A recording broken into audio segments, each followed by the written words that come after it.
Hello lovelies. So if you watched last week's video, you saw my introduction to this project, as well as the shift production that I did.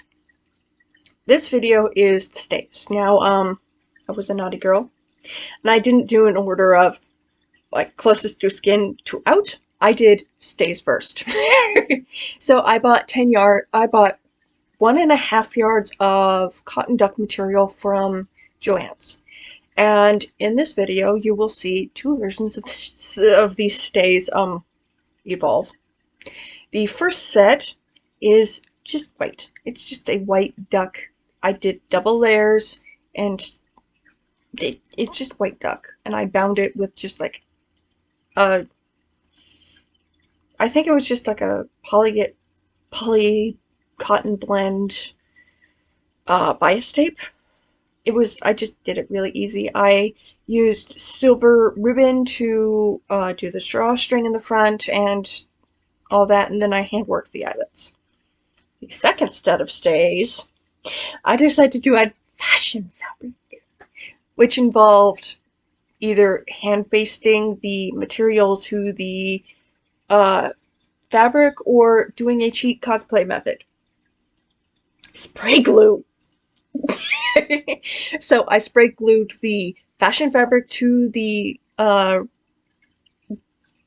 foundation fabric, and I couldn't find coutil at my local Joann's, and I don't have a, corset shop within 15-20 minutes of my town, so I used cotton duck. It's just a cotton canvas that's relatively tightly woven, so it won't, unravel on you. So I spray glued a black fabric that I got last Christmas. It is got silver Deathly Hallows all over it. So I'm going to be calling this my cosplay sticks. I am planning at some point to make a cosplay outfit of some sort, either in black or in green with silver detailing.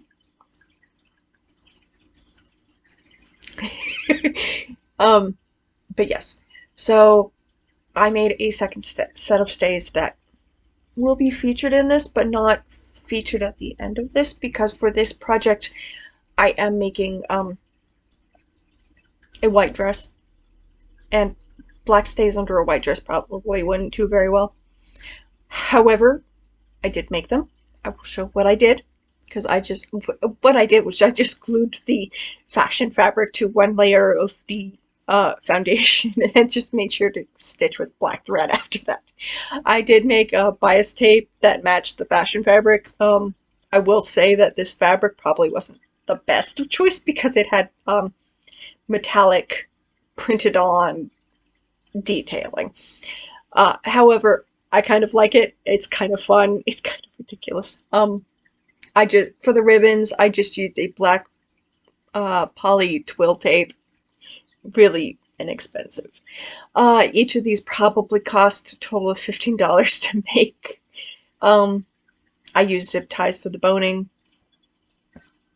Well, not zip ties. Zip ties are the thin ones. I used cable ties, the thick ones. They were like 1/4 of an inch thick, and they slide in those channels very easily. And they give some structure without being, So yes, this is the stays video. I hope you enjoy watching me spray glue fabric to fabric. I will see you all next time. Bye. Okay, so how I'm going about this is I'm following Red Threaded's pattern. So if you follow that, yay. Now what I'm doing is I've cut out the interlining and the lining piece, which is just a white duck canvas, but I want this set of stays to be black. So therefore I'm cutting out this fashion fabric in a black cotton that I had in my stash. And you will probably recognize the print, but it is what it is. So you won't see this pair of stays at the end of the video, but I wanted to talk through about how I am doing the I'm assembling this. So what I'm doing is I'm taking my first set and I am marking down the center, I am marking all the boning channels, and I am also marking where I need to put the bust gussets, because I'm doing a pair of short stays, not a pair of long stays. There was a difference. But there I was marking the boning channels for the front. Now, here's where I am doing things a little bit differently. You could baste the front, baste the gussets, and baste all of it together. Instead, I'm using a modern trick method. I am gluing them. Yes, I am spray gluing them, as you can see here. I am doing this to keep the fabric from shifting and twisting out of shape, because some of these lines are cut on the diagonal, which does help it go around the body better. However, it also makes it interesting to lay out. So here I am using a spray glue. You can use this glue for just about any crafting purposes. I chose to do it this way so that I wouldn't have issue. I will say it is very cold when it comes out of the can. Like, very cold. So kind of be prepared for that. I am using the roller to try and help make sure that it all gets evenly pressed out. I think about halfway through I just said, no, I'm not going to waste my time trying to do it this way. It is not really helping me all that much. So yeah. So then you just have to let it lay flat and let it dry. Oh, that's my cat in the background. Her name is Baby Girl, and she is a black cat. And she is very loud, and sometimes she likes to talk on camera. Mostly, she likes to aggravate me. And be a black cat. And now she's trying to go after my lunch. No, you cannot have that. Anyway, so yes, this is the main part I wanted to talk you through, because if you're following the pattern, red threaded short stay pattern, you know this is a very well laid out set of instructions. It is very easy to follow, even for a novice like me. Well, somewhat novice. I've made one set of stays, 18th century. It somewhat worked, I think. But yes. So, this is this. I did line all the pieces, even the gussets, with this black fabric on duck canvas, so it is a, it's not as good as cotillion, but I didn't want to splurge on that for this project. So I hope you all enjoy watching, and enjoy the music in the background.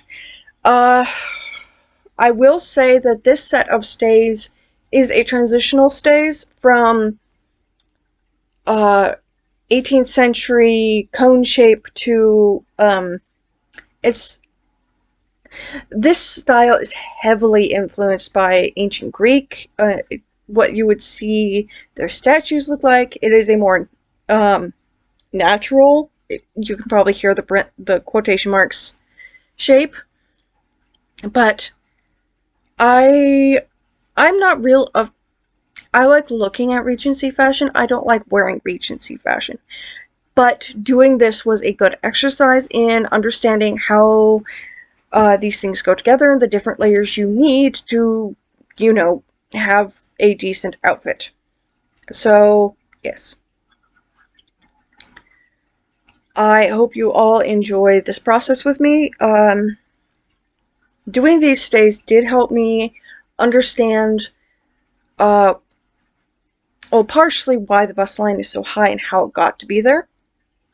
It also helped me to understand a little bit more of the Victorian aesthetic, because if you look from an 18th century portrait with the cone shape body to, like, say, a Victorian silhouette, it is very different. And this is kind of like a gap for maybe 60 years where this style was in. It's not a very long running style. It's really not that long. but it is a kind of transitional style, and I do enjoy exploring those. So I will see you all next time. I hope you enjoy watching me fuse together a bunch of fabric, and I will see you all next time. Bye.